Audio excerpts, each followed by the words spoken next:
Well, good morning, everyone. Welcome. It's an absolute pleasure to welcome you to our session here today, the intersection of innovation and impact, redefining philanthropy in the AI era. Over the past year, the conversation around AI has shifted dramatically. What used to feel like some distant future that was the Terminator or Tron or something like that has now woven into our everyday lives. And for those of us in philanthropy, that means that donor expectations, behaviors, and the tools that we use to engage them are evolving so rapidly.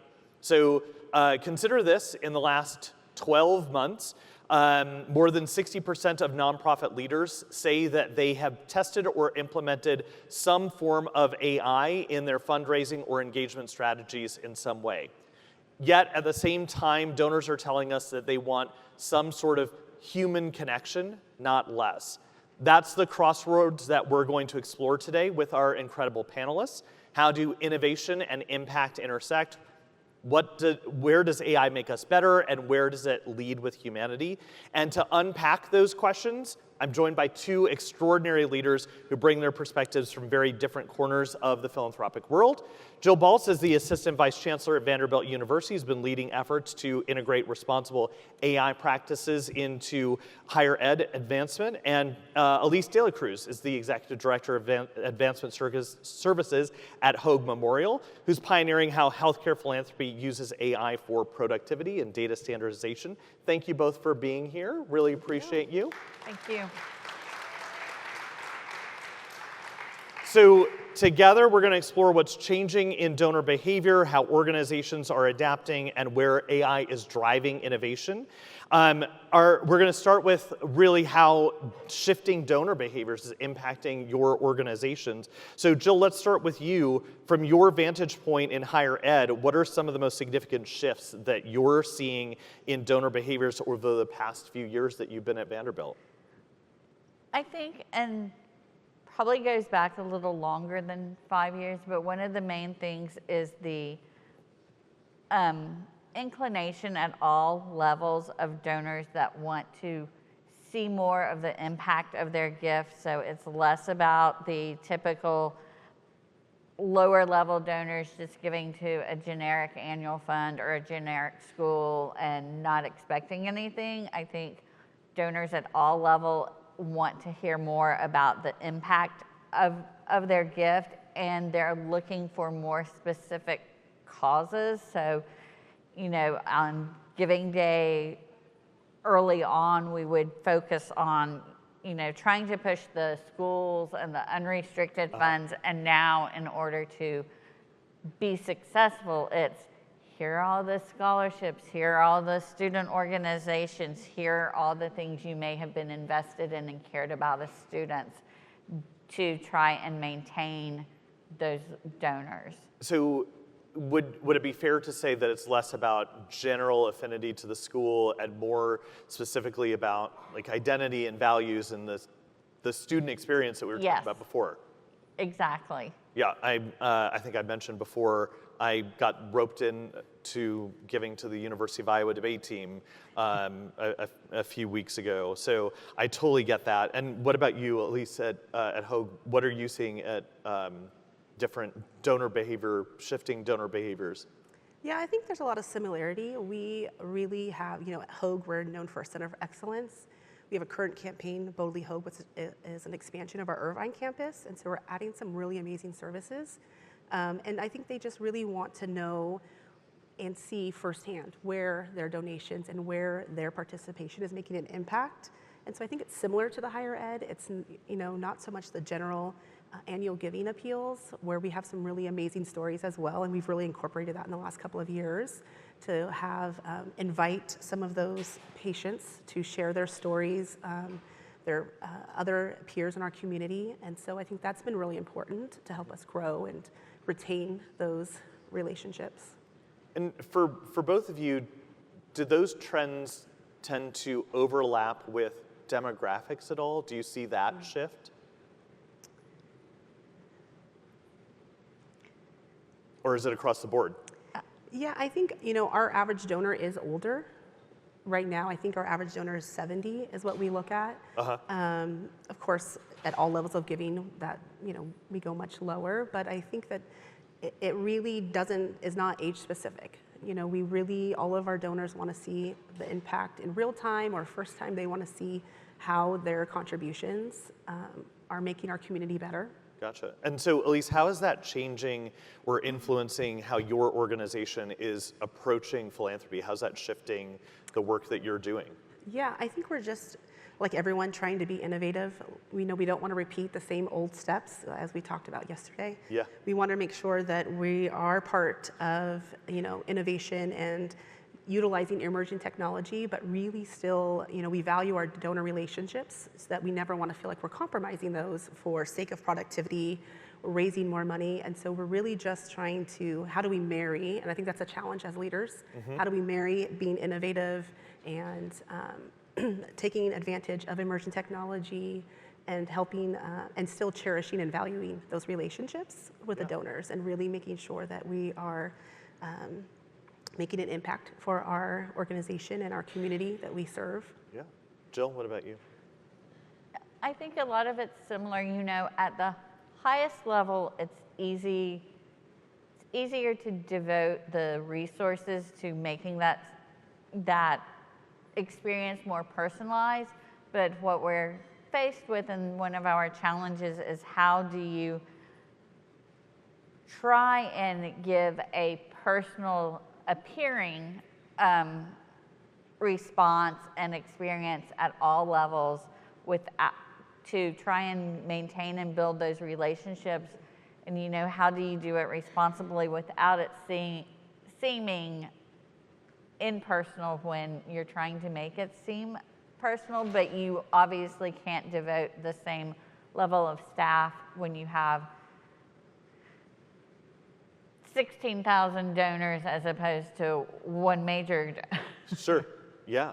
So obviously that means that there are operational challenges to that. Can you talk through some of the things that you're working through?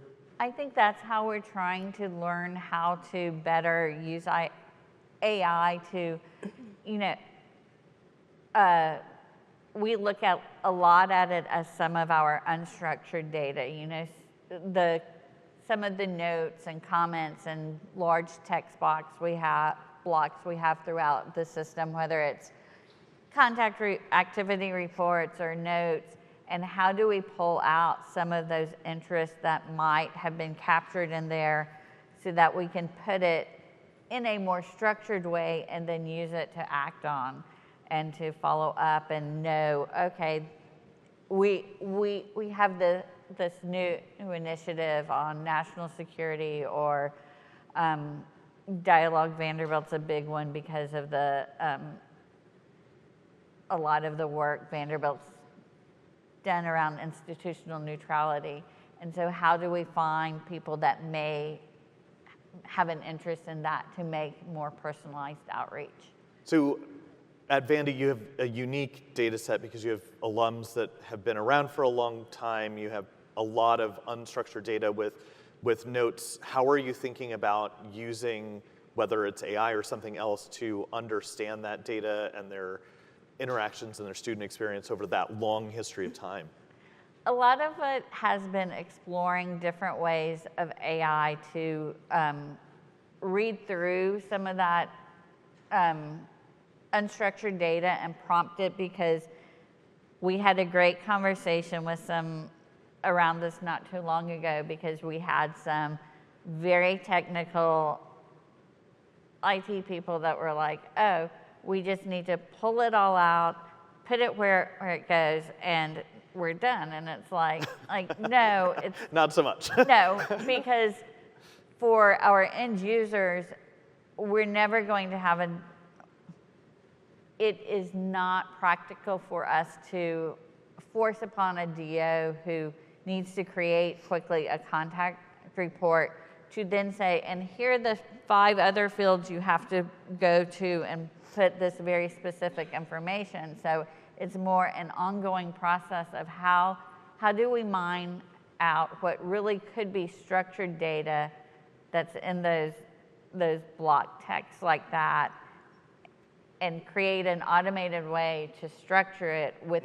and then there's some data that will always be unstructured. So then how do we also use AI? A big project we've looked at is creating a safe way for, a development officer for some of we had a donor we were testing with that literally had a 300-page Apsona report of all their contact history. Well, the person can't quickly read through that. AI can and summarize it much and say, here are the things you need to know, and here's how recent those things are. Yeah, that's great. Alyce, you have a similar but different problem with regulatory issues, HIPAA issues. Walk us through what you're dealing with on your side. Yeah, so I think our patient data is like our alumni data. But we do have HIPAA and other regulatory rules and laws that we have to think about.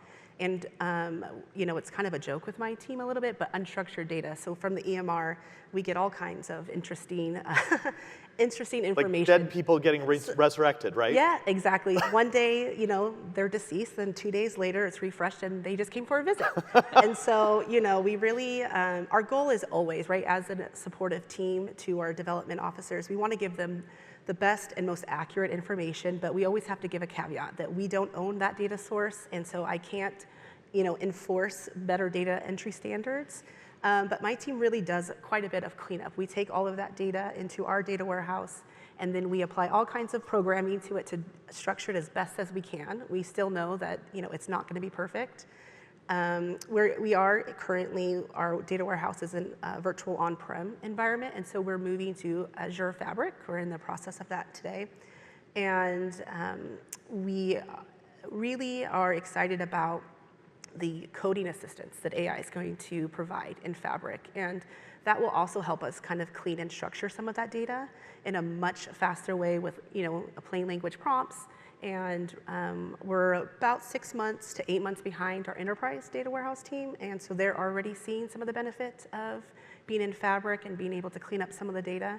But we do have other challenges, right? I think another really big challenge when we talk about the relationships and the DOs is really just helping them. We're starting to hear a little more from the development team that how can AI help our approach with donors or outreach, but also educating, then when we offer a few different options, it feels like, well, I could just, I can do that faster myself, right? Yeah. Or I don't want to lose, again, we value those relationships, that we don't want it to sound like it's coming from a bot or AI is writing the email for them. And so just really being thoughtful and meaningful of when, how, and where in our processes do we implement AI. Yeah. We're doing a lot more of it on the back end, and from a productivity standpoint, but we know that it's, again, trying to marry that innovation, that emerging technology, but still focusing on the value that we place on our relationships. Yeah.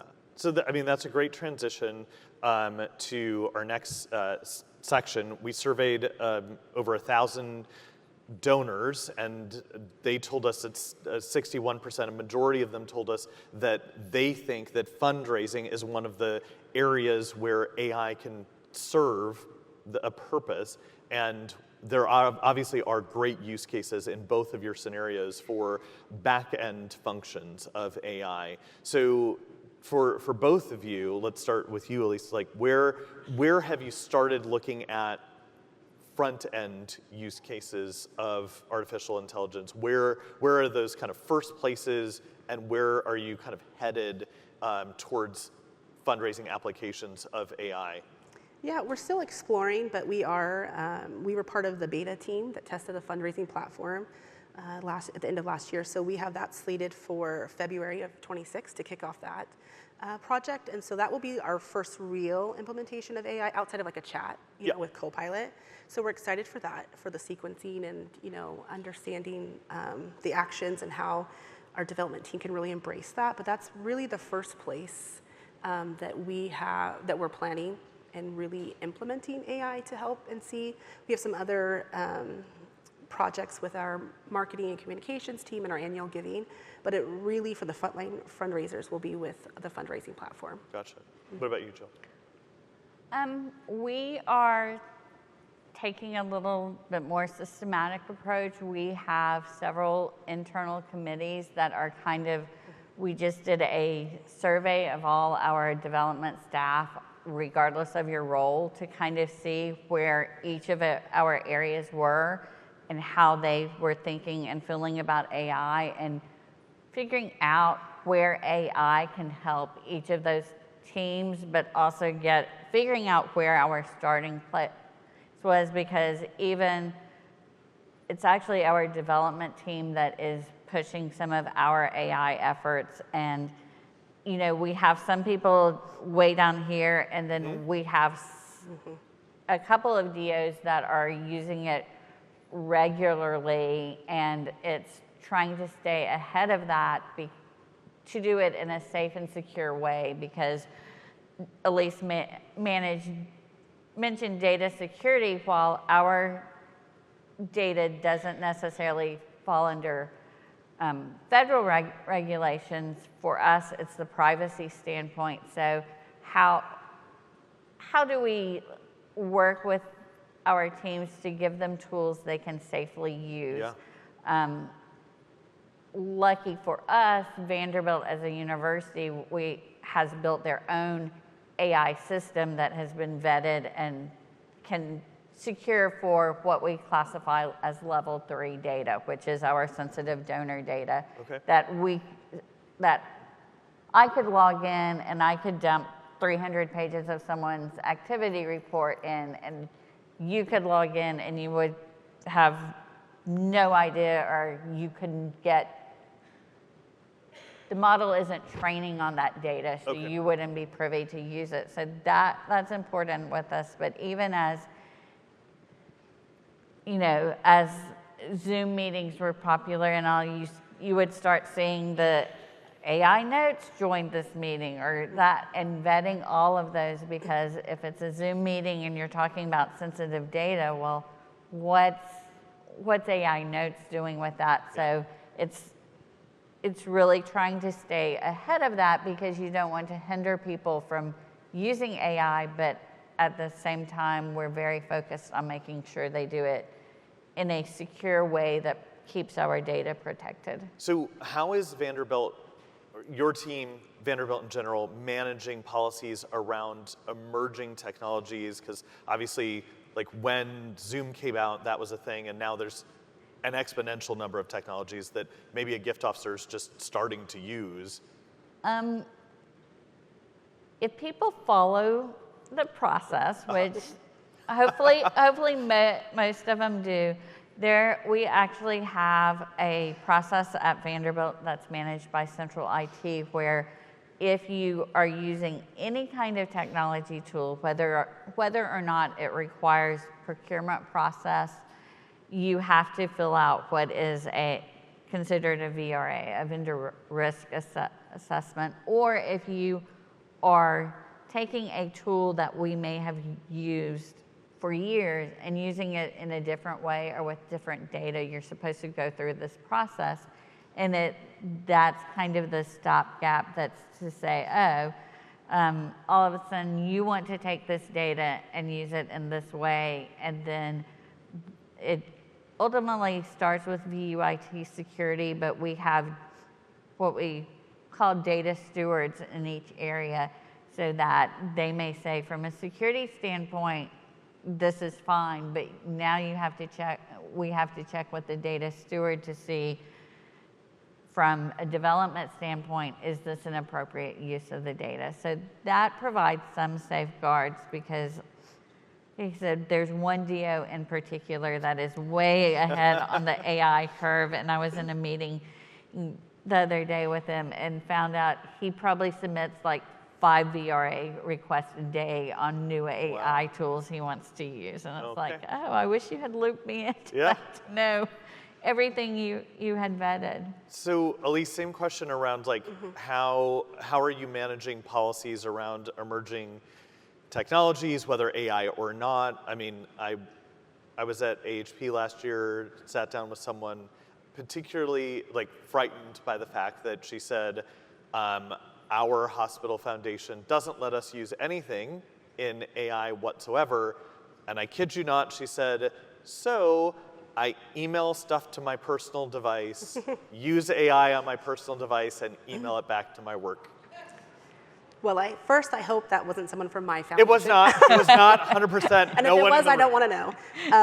Yeah, so I think we're similar to Jill. We're fortunate also with our enterprise. So at the hospital level, we have robust policies and procedures. They're actually the chair and governed by our SVP and chief legal officer and several other senior, our CIO and other executive leaders. And so they've outlined for us, which in some ways makes my job easier. Like, we have to follow a policy, but we do always have the rogue sort of staff and that want to take, they're doing it with the best of intentions, of course, right? But we just have to continue to re-educate.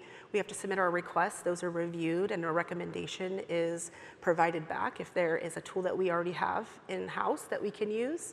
And again, I think it helps and reinforce for leadership that when we provide that business case of why we want this tool, particularly with AI currently, because it's a buzzword. Yeah. When you're building that business case, are we being thoughtful and meaningful in how we want to implement this new tool? We have to follow the same process for any technology, any tool and application. We go through a cybersecurity review as well, but really AI has been extra focus for our organization in the last probably 18 months as we're seeing more and more users. And I think our leadership also at the enterprise level, they're doing a great job of trying to understand how they can allow us to implement and use more of the technology in a safe way, staying within our environment we don't want to be left behind, right? We want to be a part of innovation in the future, but we want to do it in a safe way that doesn't compromise our data. So on your team, maybe it's a team member that identifies an AI product or another technology product, or you or someone else, how do you take that product or technology or idea or whatever and move that up to leadership for a recommendation? Like, how does that process work? Yeah, so typically if it's someone from my team or someone from the foundation will reach out to myself or Charlie Hoag, our Senior Director of Technology, and then we start just with a conversation. How do you want to use this? What problem are we trying to solve? How is this going to impact or improve your workflow? And then we really take a pretty in-depth look at it. We look at the company, we look at, do we have tools already either available or on our own roadmap? And then we also, we kind of review that.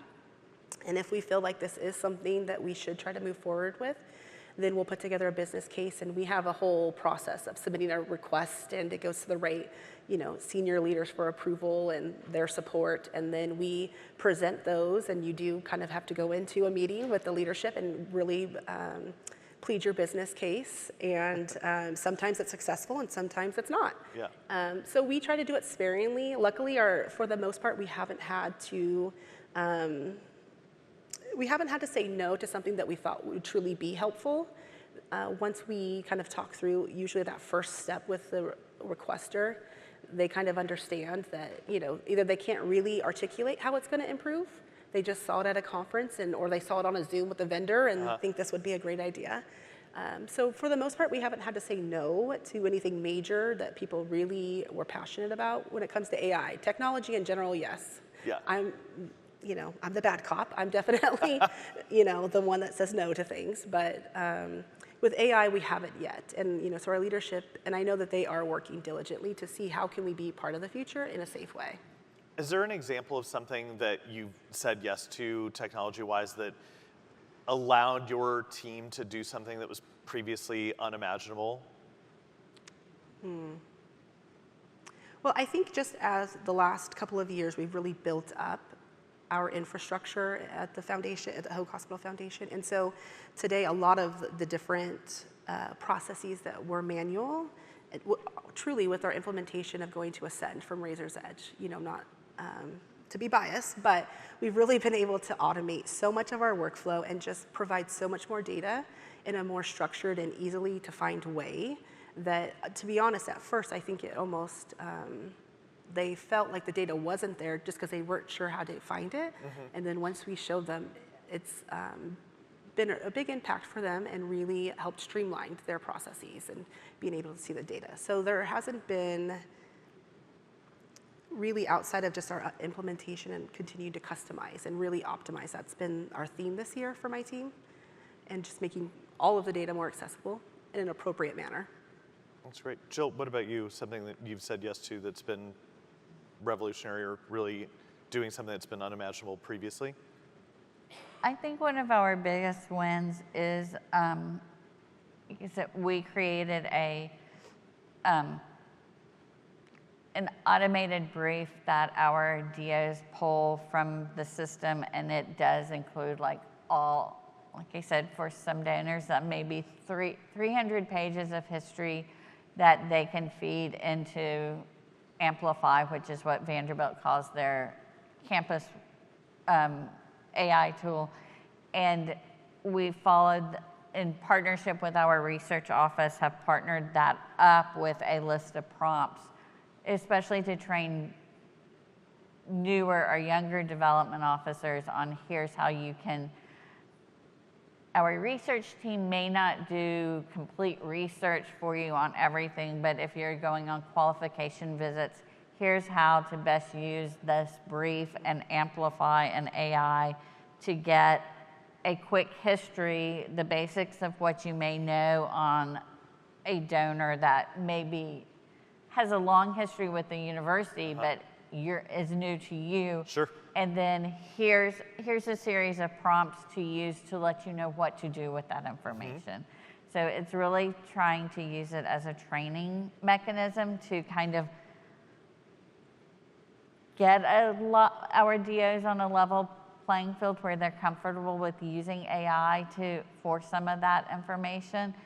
And long-term questions have come like, do we want to create a direct feed and all? I think there's a little hesitation there from a university standpoint right now as to, okay, how do we feed the data and secure it when Amplify is a campus-wide tool and we only want specific people able to use the data in that way. Sure. But so the report was a nice intermediate step to be able to meet their needs while we look at the security of further integration. Yeah, absolutely.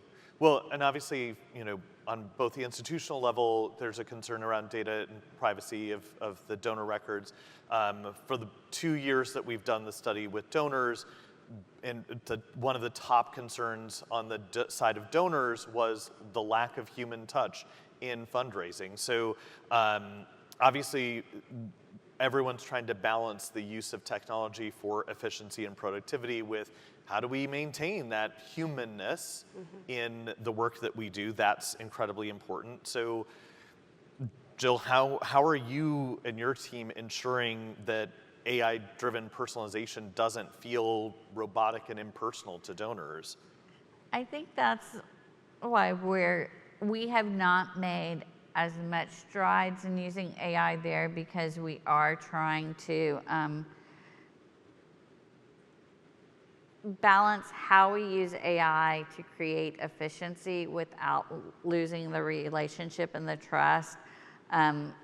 A couple of years ago, when AI was much newer, one of the schools at Vanderbilt generated a response to students through AI and sent it out, and it even had in the message a generated by AI, and caused quite some issues among feedback-wise for that school. So Vanderbilt and been particularly sensitive to that since then, and right now when we do use AI to help generate communications and things like that, but it's more of the trust but verify method. So we do not use AI solely right now without verifying it and personalizing it, and making sure at the very least it does not say this was generated by AI. Alyce, what about you? Yeah, I think similar. We're really have been cautious and haven't implemented for the frontline facing, whether that be the donor or the fundraiser. We've just want to take our time and make sure that, we want to take advantage of it, but we don't want to lose that human touch and that relationship. So we never want to compromise that. Have either of you experienced challenges in, I'm sure you have, I guess. So what are the challenges that you've experienced around change management and buy-in around some of these technologies? What have you heard are the biggest concerns particularly around AI usage? Yeah, I think, again, a lot of the same. We have a range of development officers, some that would like to use it for their entire work, and some that are completely scared of it. But like every, curve, most of them live in the middle. And so I think it's more education on, again, where and how we use it. We know that it can help them with productivity, but how do we also help them, creating some of their contact reports or prompting them on their next actions, and just the education of it is always AI or any new process, right? It's change management and adoption and just education, and really helping them understand where the benefit is, and then also listening to their feedback and where they feel like there's a challenge, or they always have more ideas that we didn't think of that is inevitable. So that's really the challenge, is just the education and the adoption. Yeah. Jill, any outlying concerns that you're hearing? I think for us, the big one is security, and also, we actually had a specific meeting with overall Vanderbilt security on things like this, because in trying to push to get more detailed and specific guidelines from them, and even recommendations on here are tools for different purposes that have been vetted and safe, because like we told them, I don't think everyone has good intentions, like Alyce said, but in the absence of any information, people are going to go off and find their own solutions. So if we know the security has already vetted these 5 tools to work with note taking, or these 2 to work with emails, then put them out there so people know what to use and help them, because like I said, I spoke with one staff member who is on the forefront of AI and keeps finding tools and is like, can I use this? Can I use this? And it's like, okay, here's another one. So just, to me, it's making information available to help people who feel comfortable and want to use AI without handcuffing them, so they feel like, oh, I'm being held back or I'm being prevented from using it, is a big one, because not everyone's here, but you don't want to stop the people that are there. Absolutely, absolutely. The majority of donors that we surveyed said that AI has the potential to significantly improve charitable organizations' effectiveness. So I like to say that if you read behind the lines of this survey question, it also means that a majority of donors say that we're not being effective in the work that we're doing. So there is a lot of potential in what the future of AI could mean for our work. And so I guess the question that I have for both of you, Alyce, let's start with you, is what excites you most about the potential that AI could hold for Hoag in the coming years? Yeah, that's just a large question. Yeah. Because I think we don't even know yet exactly right how we can benefit from AI.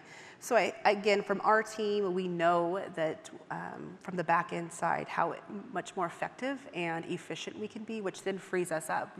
I'm not worried. I think it was mentioned yesterday as well. I'm not worried that it's going to mean I have to reduce my staff.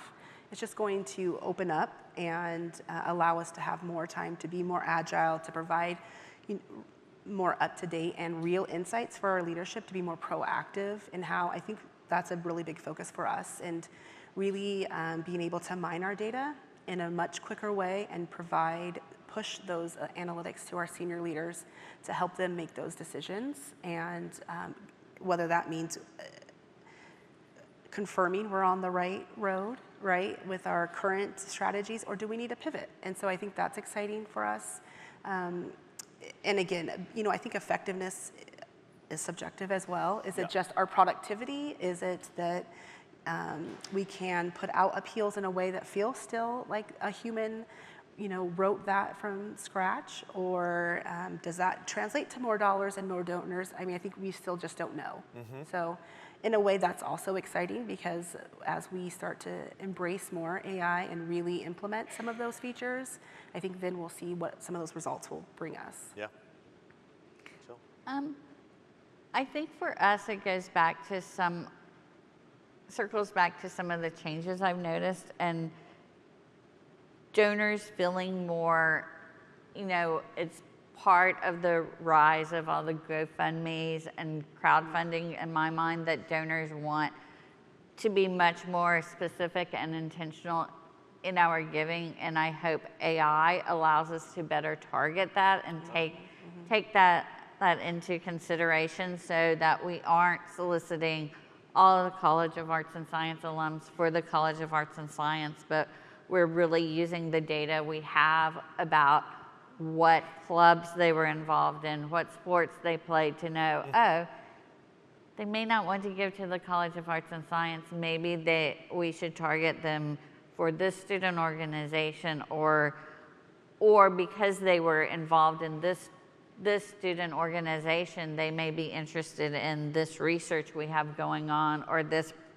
program. And I would hope AI allows us to better target those interests and make our fundraising more effective that way, and also allow us to, without needing to increase staff, but more effectively steward people, more personalized on the back end. So rather than, now we may send one video from a student talking about a specific, how unrestricted giving helps support scholarships and how she benefited from the scholarship. Now we could have 5 different videos based upon different perspectives that meet different needs. Yeah, absolutely. And as I like to say, with all of this great opportunity comes great responsibility. So Jill, what ethical risks do you think, or are you thinking about as we move forward? What are the things that you are putting into place as guardrails or guidelines? Like I said, part of the reason that we're trying to be more strategic about it is so we don't lose sight of the data security. We don't want to unintentionally expose our donor data to because someone used a open chat module or something else. So how do we take advantage of AI, but also understand the security risks, so we aren't exposing our data? Because while none of it, we do not have a medical center as part of it, so we don't have data that's HIPAA protected, but just because of the large amount of data we collect on individuals, even though some of it is, most of it's derived from public sources, but we're collecting it all in one place more than any other type of business. And so being sensitive to that and not exposing those donors. Yeah, absolutely. Alyce? Yeah, I think a lot of us along the same lines, just making sure that we're good stewards of our data. And I think a lot of education, we do that already because we have patient data, and sometimes there is, I'm not sure if entitlement is the right word, but our research teams want to make sure that they're giving the most accurate information, and that's a conversation that we have to have and make sure that we are continuing to educate what's appropriate for you to access and what's appropriate for you to use. And so I think that is just another guardrail. Again, we're fortunate to have some policies and procedures and for our senior leadership to already be thinking about that, to help give us those guardrails to what we can implement and utilize. But I think it's just a lot of education and continuing the conversation, like Jill said, making sure people understand what tools are available so they're not constantly looking for something else on their own. That's always, a challenge regardless of the technology. Yeah, absolutely. So yeah. And actually, it turns out that when we study these donors, education translates into more comfortability and more willingness to engage with AI. So that's great. We want to open it up to questions from the audience. We have folks from Kindsight that will run around with mics. And while we're doing that, so as you think about questions, I'm going to ask the panel one last question. If you had a crystal ball and you were able to kind of predict where donor engagement would go, based upon kind of where you're seeing technology and AI kind of going out into the space, not just at your own organization, but sector-wide, how do you see technology shaping the space moving forward? What do you see happening? So, Alyce, start with you. Yeah, I think, along the lines that Jill mentioned already, I think really being able to utilize and leverage the technology to really identify and target what people are interested in, for them to want, they can be generous and have the affinity, but they really want to know where their contributions are going. And I think that really will allow us to have, instead of these broad, we're going to, send an annual appeal to every single person in our system and really target. And even to our major and principal gift, really making sure that we are presenting options that are true and dear to them. And I think technology really helps us identify that. And again, not just through segment after segment, as we've talked about a little bit before, but how do we reshape that? So I think I don't have a crystal ball, so I'm not sure how that will go, but I do think technology will just continue to help us be more targeted and precise in our outreach. That's great. Jill? Yeah, I will kind of play upon that, and also a conversation you and I had before it started, how we had tried to look at donor personas earlier. And all of that is about better understanding and targeting our donors to know their interests and match it with our interests. So, we have so much research going on at Vanderbilt across all areas, and so how do we take advantage of that, and also how do we better understand our donors and help match those interests? And I think that's where AI can really play a role, and it comes back to something we talk about a lot, about how do we know our donors without crossing that line to appear stalkerish. Sure. So, how do we use AI to gain some information about those interests and then match them best to what's going on at the university? Yeah, absolutely. What questions do you have for our esteemed panel?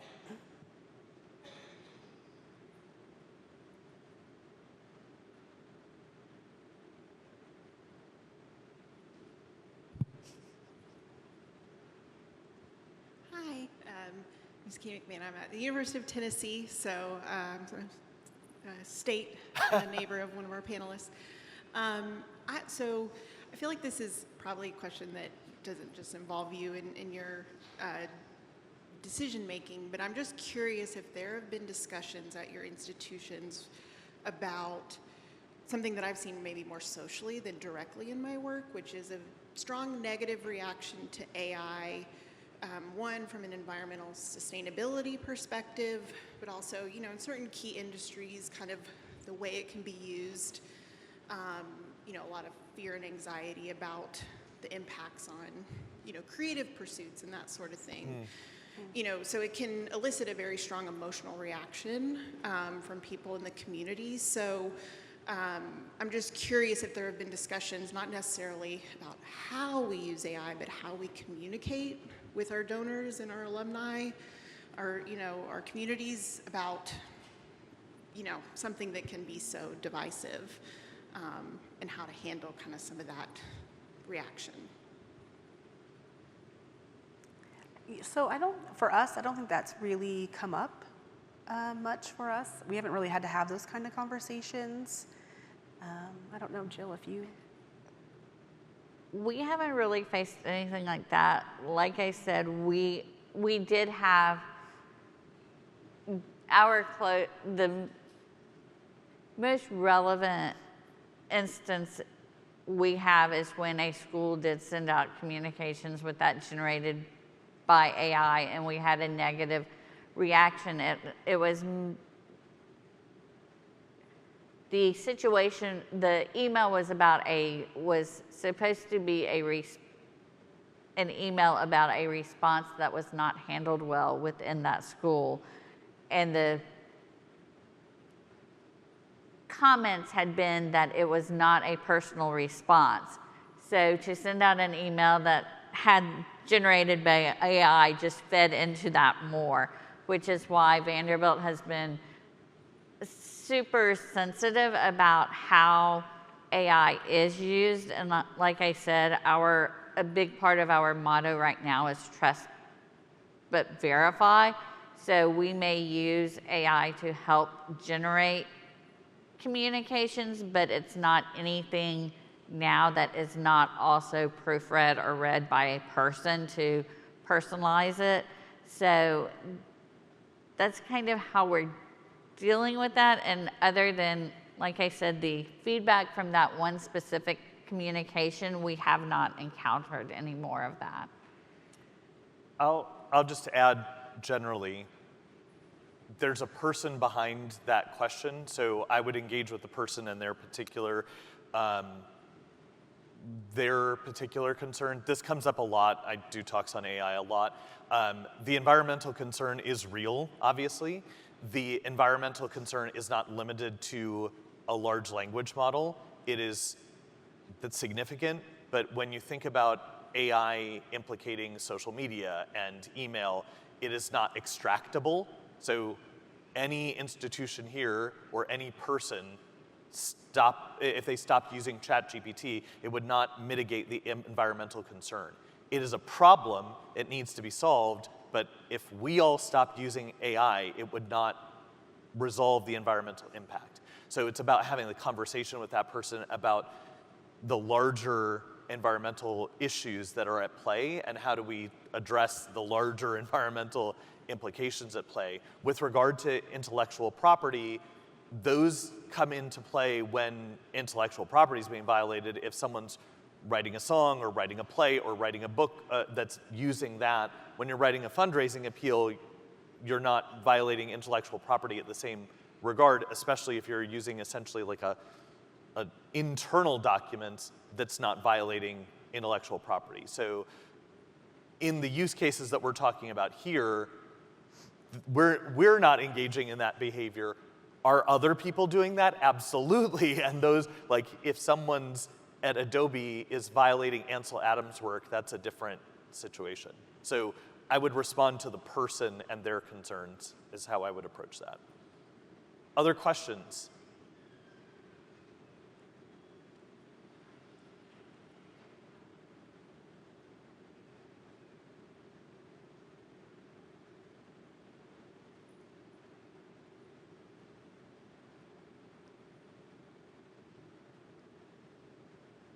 Great. This is a big topic. There will inevitably be questions. And if you've heard any of one of my sessions before, you know that one of the biggest values of our community is that inevitably you will have a question about technology or artificial intelligence, and you know who to talk to. Please, afterwards, come up to Alyce, come up to Jill, get their contact information, and as you think about your question when you're back at your institution, reach out to them. I'm sure they'd be willing to help you navigate that process. Your situation is going to look different, but each one of you has a friend in this room that you can count on, that you can call up, that can help you navigate that circumstance. And that's why this community exists, is because we can all work through those circumstances together. So as we've talked about here today, this is a circumstance that is inevitable. We are all going to be impacted by this. All of our donors, our stakeholders, our communities are being impacted by it today. And as that force impacts all of us and our communities, we need to be prepared with policies, with change management inside of our teams, with thinking about how that impacts our back-end efforts and how that impacts how we roll that out into forward-facing frontline efforts and where that plays an appropriate part in the work that we're doing. So hopefully, as you think about the discussions that we've had here today and the insights from these two, there are pieces of this that you can take away and identify where does this play a part in the work that we're currently doing and the place in the journey that you're taking with your institution, that this now has a directional force in the work that you're doing. So we hope that you've identified something out of this, and more importantly, that you're continuing to build a network of resources that will continue to expand as you move forward on your own journey. So I want to thank both Jill and Alyce for their contributions. Join me in giving them. Thank you, thank you.